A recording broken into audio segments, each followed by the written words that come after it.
Question, naranasan mo na bang mawala ng work habang wala ka pang, let's say, ipon? Na-ospital ang mahal mo sa buhay tapos bigla na lang nangutang o kaya na lang pinatigil mo na yung anak mo sa pag-aaral dahil naubos na ang iyong pera. Kung yan ang problema mo, panoorin mo tong video na ito. Hi there, this is Chinky Tan, your pambansang wealth coach. Episode na ito, pag-uusapan natin yung mga tinatawag na financial disruption. Di ba yung mawalan ka ng work, di ba? Pagkatapos mo lang ka nakita, nagkautang ka, masakit. Pero alam mo kung anong mas masakit? Yung alam mo na pwede mangyari ito pero hindi ka naghanda. So, sa episode natin na ito, pag-uusapan natin ang pinaka-crucial na bagay sa financial life. How to prepare for financial disruption. Right now, let's get into it.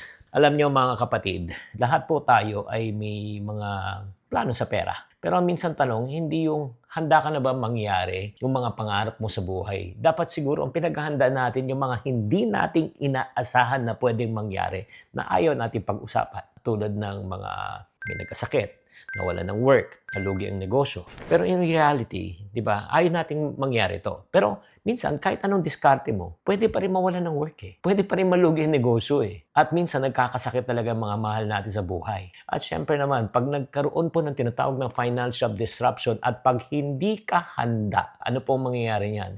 Watch the full video at Chinky Tan's YouTube channel. Subscribe now.